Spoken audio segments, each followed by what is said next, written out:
اہم خبر کے ہندو انتہا پسند تنظیم RSS کا مکروہ چہرہ بے نقاب ہو گیا ہے۔ مودی کی RSS سے وابستگی نے شائننگ انڈیا بیانیے کے دھڑم تختہ کر دیا ہے۔ برطانوی خبررساں ایجنسی کی تہلکہ خیز رپورٹ سامنے آ گئی ہے۔ رپورٹ میں کہا گیا ہے کہ RSS نے اقلیتوں کے خلاف تشدد اور ہندوتوا کے نظریے کو فروغ دیا، جس پر بھارت کو شدید عالمی دباؤ کا سامنا ہے۔ RSS کئی بار اپنے شدت پسند رجحانات کے باعث پابندیوں کی زد میں رہی ہے۔ BJP کے دور حکومت میں RSS کی نفرت انگیز سیاست کو عروج ملا۔ رام مندر اور کشمیر کی خصوصی حیثیت کا خاتمہ بھی RSS ایجنڈے کا حصہ تھا۔ رائٹرز کے مطابق امریکی کمیشن برائے بین الاقوامی مذہبی آزادی نے RSS پر پابندی کی سفارش کی ہے۔ امریکی کمیشن نے RSS کو اقلیتوں کے خلاف تشدد اور عدم برداشت سے جوڑ دیا ہے۔ سفارشات میں RSS کے اثاثے منجمد کرنے اور امریکہ میں داخلے پر پابندی کی تجاویز شامل ہیں۔ RSS نے پابندیوں سے بچنے کے لیے عالمی لابنگ مہم بھی شروع کر دی ہے۔ جی ہاں، اسی پر بات کریں گے۔ ہمیں جوائن کیا سید محمد علی صاحب نے۔ محمد علی صاحب، بہت شکریہ، آپ نے سما کو اپنا وقت دیا۔ کیا کہیں گے آپ اس حوالے سے کہ ہندو انتہا پسند تنظیم RSS کا مکروہ چہرہ بے نقاب ہو گیا اور مودی کا اور RSS کا جو گٹھ جوڑ تھا، جو شائننگ انڈیا کا بیانیہ تھا، وہ زمین بوس ہو گیا ہے؟ جی بالکل، میں سمجھتا ہوں کہ یہ ایک بڑی خوشائند پیش رفت ہے کہ پاکستان کا جو موقف اور بیانیہ بھارت کے حوالے سے رہا ہے، اب پوری عالمی برادری اور عالمی میڈیا بھی جو ہے وہ اسی کی عکاسی اور ترجمانی کر رہا ہے۔ اور میں آپ سے شیئر کرتا چلوں کہ یہ صرف ایک برطانوی خبر رساں ایجنسی کی رپورٹ نہیں ہے، بلکہ ابھی مودی صاحب جو یورپ کے دورے پہ ہیں، تو جو نیدرلینڈ کے وزیر اعظم ہیں، انہوں نے بھی اعلیٰ ترین سطح پہ جو بھارت کے اندر ہیومن رائٹس کی وائلیشنز ہیں، مائنورٹیز کے ساتھ جو زیادتیاں ہو رہی ہیں اور پریس کے اوپر جو پابندیاں ہیں، اس کے اوپر اپنے تحفظات کا اظہار کیا ہے، جس کے اوپر بھارتی میڈیا بڑا سیکھتا ہو رہا ہے اس وقت۔ تو میں سمجھتا ہوں کہ یہ ہر گزرتے دن کے ساتھ جو BJP کا تنگ نظری اور نفرت پر مبنی جو بیانیہ اور نظریہ ہے، جس کے وکٹم مائنورٹی مسلمان اور کشمیری بھارت اور مقبوضہ کشمیر میں بھی بن رہے ہیں، اور جس کی ترجمانی جو ہے بھارت کی دہشت گردی کی پشت پناہی پاکستان کے خلاف کی عملی شکل میں بھی ہو رہی ہے، اور ساتھ ہی ساتھ جو اپنے سیاسی مخالفین کو پوری دنیا میں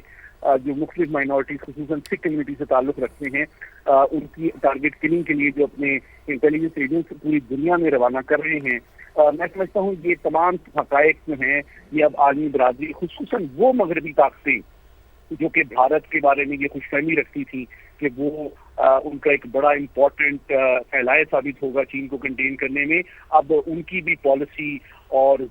تبدیل بھی ہو رہی ہے، اور سوچ بھارت اور مودی کے حوالے سے زیادہ حقیقت پسندانہ بن رہی ہے۔ لیکن یہ جو آپ نے حوالہ دیا اس رپورٹ میں، بڑی امپورٹنٹ جو بات ہے وہ یہ ہے کہ امریکہ کا بھی جو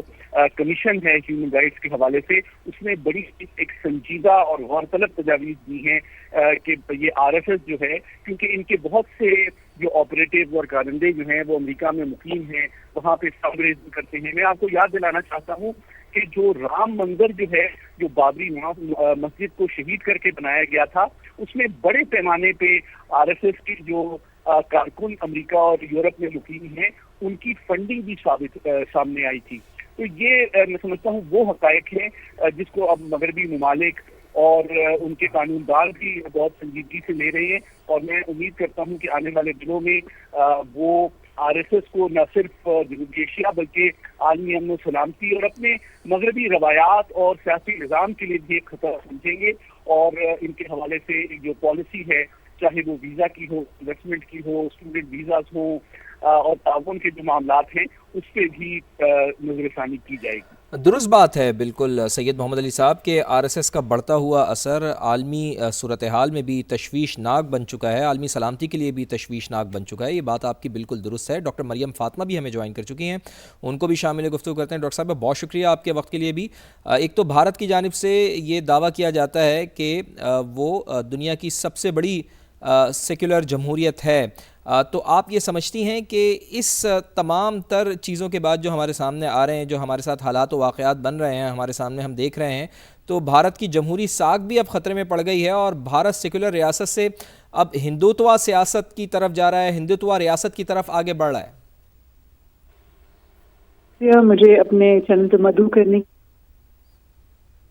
سمجھنا پڑے گا کہ جو یہ ہندوستان ہے اس کے اندر جو سیکولرزم کے آئیڈیلز تھے اس کو آر ایس ایس نے ہمیشہ سے چیلنج کیا ہے. جب سے ہندوستان جو ہے وہ پاکستان اور ہندوستان جو ہے وہ انہوں نے کولونیل پاورز سے جو ہے آزادی حاصل کی, تو اس وقت سے جو ہے یہ کوشش کر رہے ہیں کہ وہ اپنے آپ کو ایک پورٹنٹ پولیٹیکل ایکٹر کے طور پر اپنی انڈین پالیٹکس میں جگہ دے سکیں. اس کی وجہ سے ہی آپ دیکھیں کہ جو گاندھی صاحب تھے وہ چونکہ کافی جو ہے مسلم ہندو اتحاد کے جو وہ تھے, رواداری کا بھی ان کے اندر کانسیپٹ تھا اور وہ حامی بھی تھے کہ ان کے بیچ میں جو ہے اتحاد ہو. تو وہ آپ دیکھیے کہ گاندھی صاحب کی جو ڈیتھ ہے وہ کس کے ہاتھوں ہوئی ہے. تو یہ آر ایس ایس کے ایک ممبر تھے اور انہوں نے گاندھی صاحب کو جو ہے قتل کیا, اور اس کے پیچھے ظاہر وجوہات یہی تھی کہ گاندھی صاحب جو تھے ان کی ویوز جو تھے وہ ماڈریٹ تھے اور وہ پیس لونگ سے تھے. اب آتے ہیں, آپ نے کہا کہ کیا انڈیا کا جو سیکولرزم کا آئیڈیل ہے وہ رول بیک ہو رہا ہے کہ نہیں. تو اب آپ یہ سمجھ لیجئے کہ جو آر ایس ایس ہے اس کی ایک اٹس اے بگ آرگنائزیشن, اس کی ممبرشپ جو ہے وہ بہت بڑی آرگنائزیشنز میں سے ایک ہے دنیا میں, کیونکہ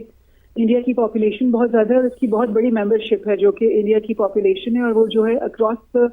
بارڈرز ایک انٹرنیشنل ڈائسپورا کے طور پر بھی موجود ہے. اور اس کی بہت بڑی ایک پریزنس میں نے یو ایس اے میں بھی دیکھی تھی, جس میں وہ بڑی شدت پسندی کے ساتھ پروٹیسٹ کر رہے تھے اور بہت سارے سلوگنیئرنگ کر رہے تھے. اور یو ایس اے کے اندر بھی ایک ہندو سپریمسسٹ اور ہندو آئیڈیالوجی کو جو ہے وہ پروموٹ کر رہے تھے, اور ایک نفرت انگیز اور ہیٹ اسپیچ کا جو ہے عنصر اس میں بھی نمایا تھا. اب now coming back to India, آپ یہ دیکھیے کہ ان کے کچھ ایجنڈاز ہیں آر ایس ایس کے. اس میں جو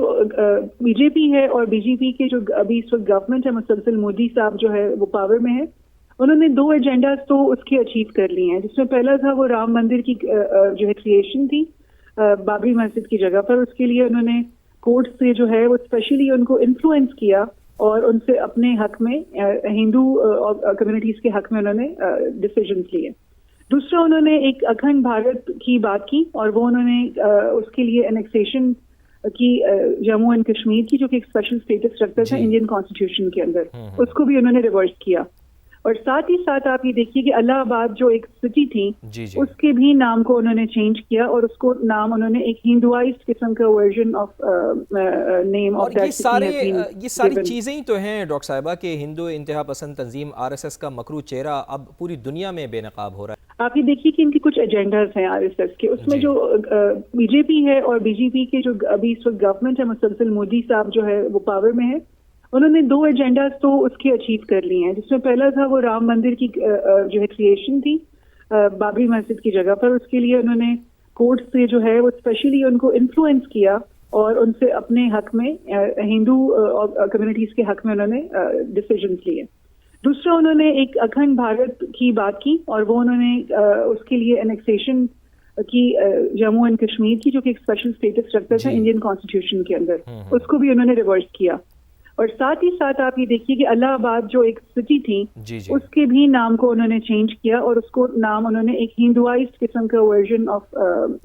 نیم آف دیٹ. یہ ساری چیزیں ہی تو ہیں ڈاکٹر صاحبہ کہ ہندو انتہا پسند تنظیم آر ایس ایس کا مکروہ چہرہ اب پوری دنیا میں بے نقاب ہو رہا ہے. ڈاکٹر مریم فاطمہ, آپ کا بہت شکریہ. سید محمد علی صاحب, آپ بھی تجزیہ دے رہے تھے, آپ کا بھی بے حد شکریہ.